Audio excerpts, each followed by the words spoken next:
బ్రాహ్మణులు ఆర్థికంగా బలోపేతం అయ్యేందుకు గాను ప్రభుత్వ పరంగా కృషి చేస్తాం. రాష్ట్ర మంత్రి కొల్లు రవీంద్ర.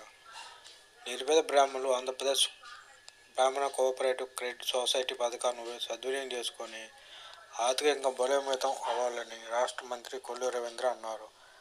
ఆంధ్రప్రదేశ్ బ్రాహ్మణ కోఆపరేటివ్ క్రెడిట్ సొసైటీ ద్వారా వ్యాపారం చేసుకొని బ్రాహ్మణులు ఆర్థికంగా బలోపేతం అయ్యేందుకు గాను వ్యాపార నిమిత్తం రాష్ట్ర మంత్రి కొల్లు రవీంద్ర, జిల్లా collector DK Balaji, Brahmana welfare corporation director PV Panikumar, Brahmana cooperative credit society Vijayawada branch manager Korthi Srinivasulu, లబ్ధిదారు జొన్నలగడ్డ మిథున శ్రీకు 5 లక్షల రూపాయలు మంగళవారం అందజేశారు. ఈ సందర్భంగా రాష్ట్ర మంత్రి కొల్లు రవీంద్ర మాట్లాడుతూ, బ్రాహ్మణులు వ్యాపారం చేసుకొని ఆర్థికంగా బలోపేతం అయ్యేందుకు గాను ప్రభుత్వ పరంగా ఏర్పడిన ఆంధ్రప్రదేశ్ బ్రాహ్మణ కోఆపరేటివ్ క్రెడిట్ సొసైటీ ద్వారా లోన్లు ఇప్పించి నిర్పేద బ్రాహ్మణులను ఆర్థికంగా బలోపేతం చేస్తామన్నారు.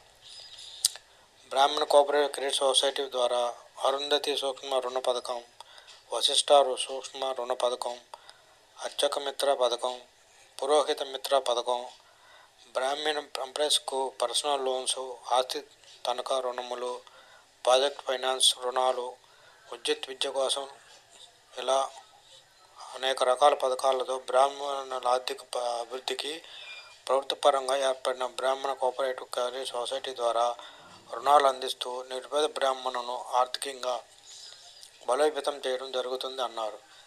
బ్రాహ్మణ ఆర్థిక అభివృద్ధికి ప్రభుత్వం కట్టుబడి ఉందన్నారు.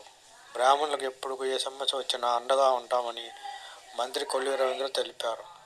ఈ కార్యక్రమంలో తెలుగుదేశం పార్టీ సీనియర్ నాయకుడు గోర్రపాటి గోపిచంద్, జనసేన మచిలీపట్నం నియోజక ఇన్ఛార్జ్ బండి రామకృష్ణ, తెలుగుదేశం పార్టీ మచిలీపట్నం నగర అధ్యక్షుడు కోగిశెట్టి వెంకటస్వామి, 39వ division Telugu Desam party incharge Katta Anjababu, marketing yard director Chodavarapu Lakshmiprasanna తదితరులు పాల్గొన్నారు.